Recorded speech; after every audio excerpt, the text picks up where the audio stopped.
یعنی علی نے باہم یہ رائے قائم کی کہ ہمیں قاتلان حسین علیہ السلام سے انتقام لینے کے لیے دمشق جانے کی ضرورت نہیں، بلکہ حقیقتاً قاتلان حسین چونکہ یہیں کوفہ میں موجود ہیں، لہٰذا ان سے بدلہ لینا چاہیے۔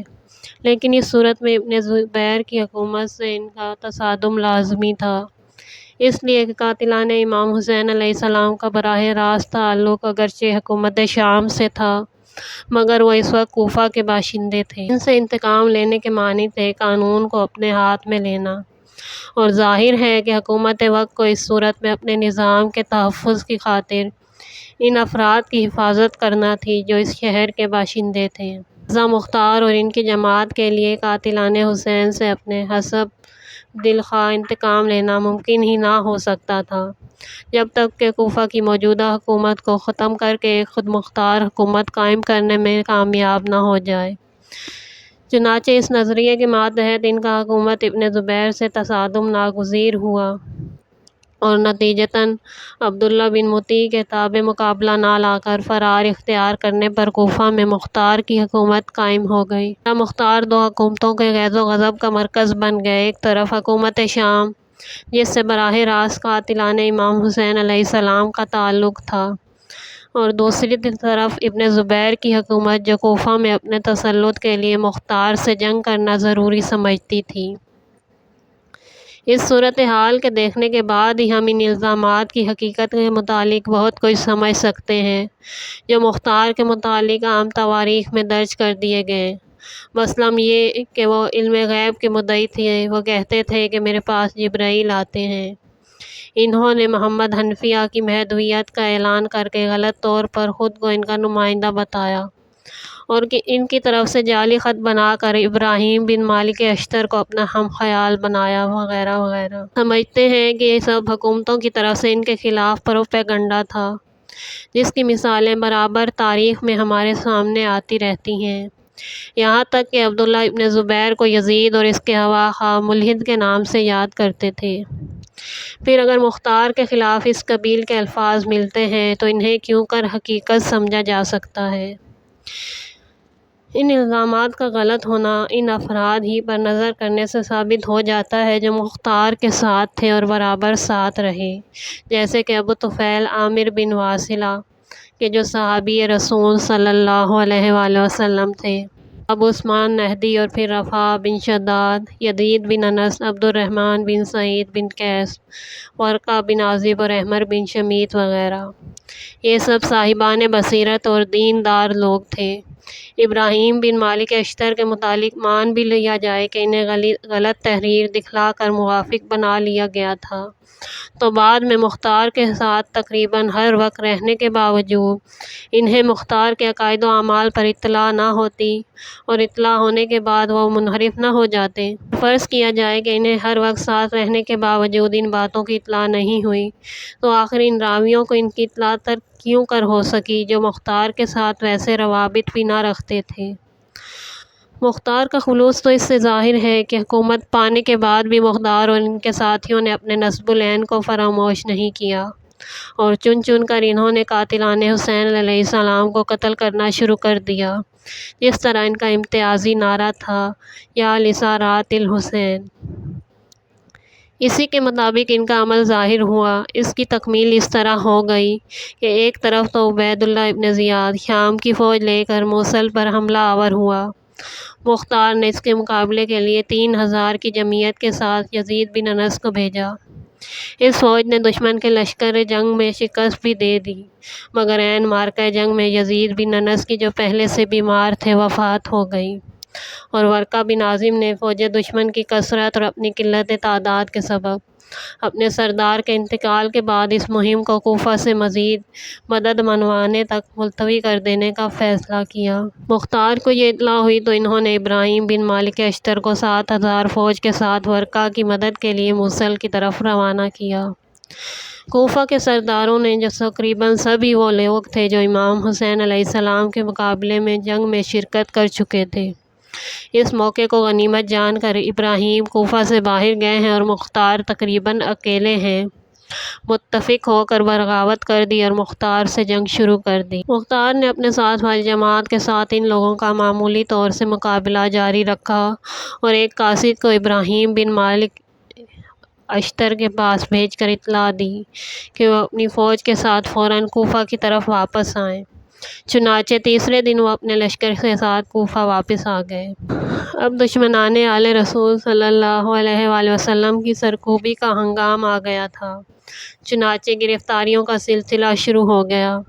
پہلا ہی 500 آدمیوں کا جتھا جو گرفتار ہو کر مختار کے پاس پیش ہوا تو مختار نے کہا، ان میں سے جو قتل حسین کے موقع پر کربلا میں موجود تھے انہیں مجھے بتاتے جانا، ان کی میں جان بخشی نہیں کروں گا، باقی سب کو چھوڑ دوں گا۔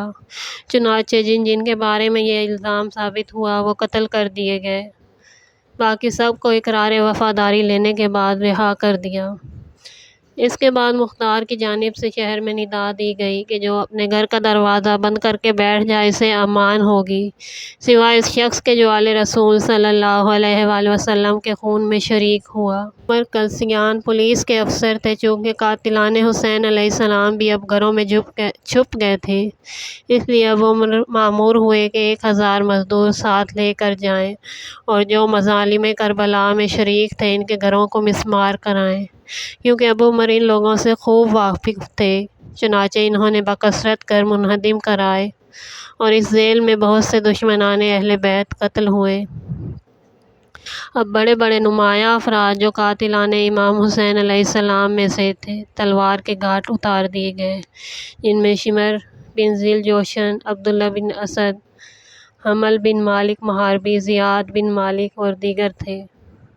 کوفہ کی مہم سے فراغت کے بعد مختار نے ابراہیم کو پھر ابن زیاد سے جنگ کے لیے روانہ کیا۔ موصل سے 5 فرسخ پر مقام خاضر میں جنگ ہوئی۔ شدید مقابلے کے بعد شام کی فوج کو شکست ہوئی اور خود ابن زیاد ابراہیم کے ہاتھوں سے قتل ہوا۔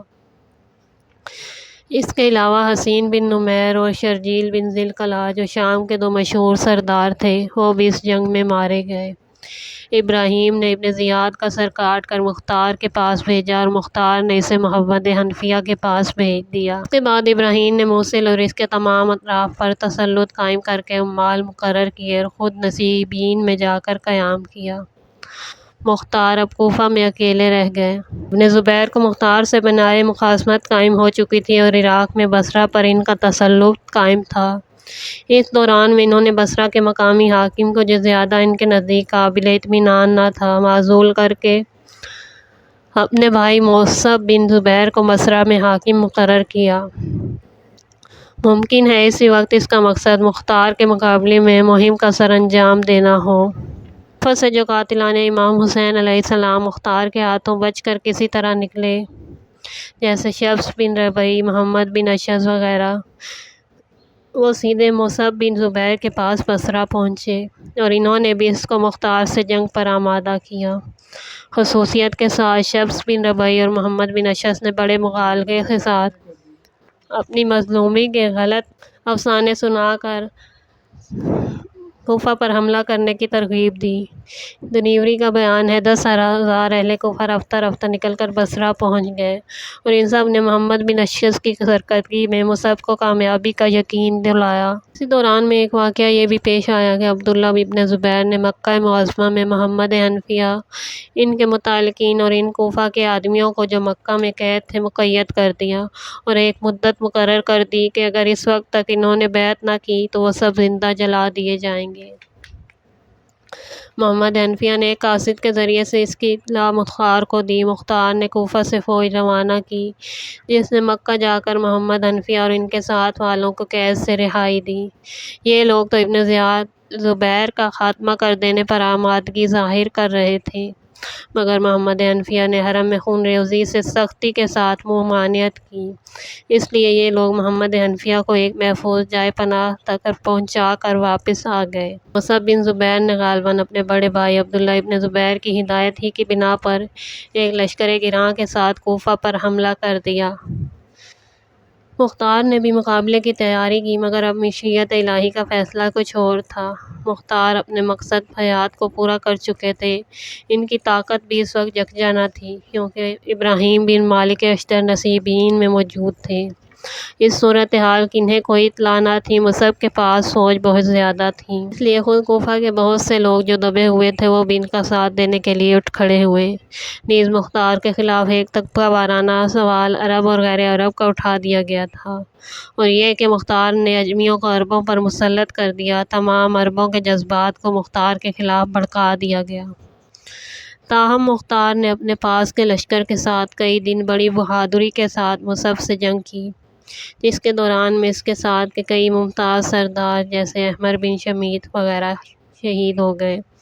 اس جنگ میں فوج مخالف میں سے بھی ایک شخص جو دشمنان اہل بیت میں نمایاں حیثیت رکھتا تھا، یعنی محمد بن اشعث قتل ہوا۔ آخر الامر مختار کے تمام باوفا ساتھی شہید، عوام الناس منتشر، اور وہ خود قلعے کے اندر محصور ہو گئے۔ پھر چند جاں بازوں کے ساتھ نکل کر انہوں نے آخری بار بڑی سے جنگ کی اور عین معرکہ جنگ میں 67 ہجری کو اپنی جان آفرین کے سپرد کی۔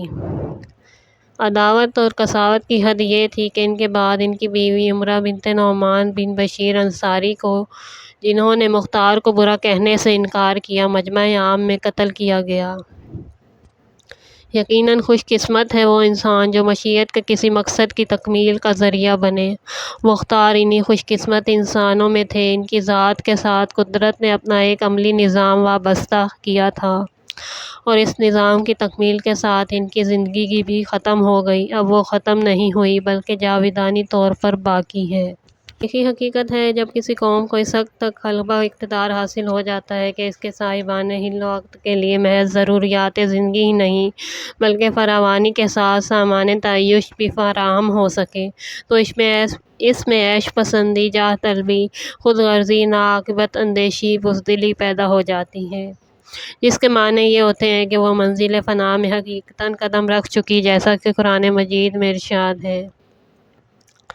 یعنی جب ہم کسی آبادی کو برباد کرنا چاہتے ہیں تو اس کے دولت مندوں کی تعداد میں اضافہ کر دیتے ہیں، وہ فسق و فجور میں مبتلا ہو جاتے ہیں، پھر ان پر ہمارا قانون فطرت منتقب ہوتا ہے اور ہم ان کو تباہ و برباد کر دیتے ہیں۔ اللہ صلی اللہ علیہ وآلہ وسلم کے بعد سے دور یزید تک بنی امیہ کی مادی ترقیاں کس کو معلوم نہیں؟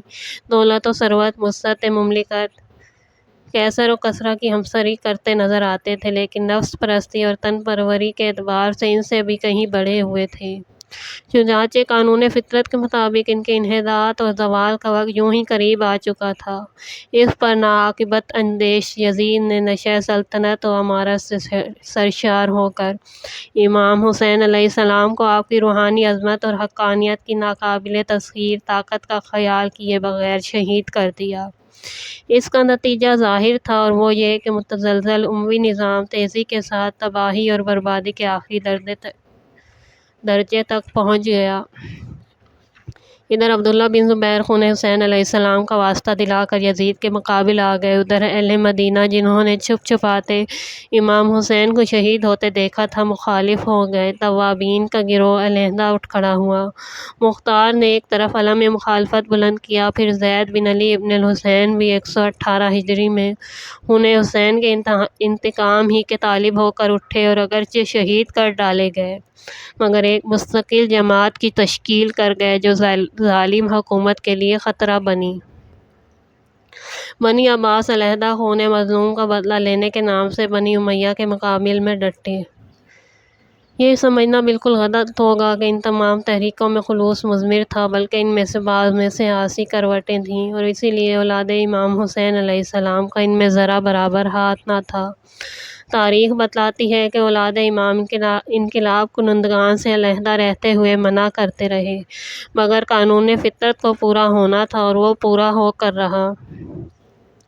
بہرطور جب ابو مسلم خراسانی نے انتقام خون حسین علیہ السلام کے اعلان کے ساتھ برف میں سیاہ جھنڈا نکالا تو ہزاروں آدمی اس کے نیچے جمع ہو گئے، اور بالآخر بنی امیہ کا آخری بادشاہ مروان بن محمد جنگ ضاب میں مارا گیا، اور اسی کے ساتھ اموی حکومت کا ہمیشہ کے لیے خاتمہ ہو گیا۔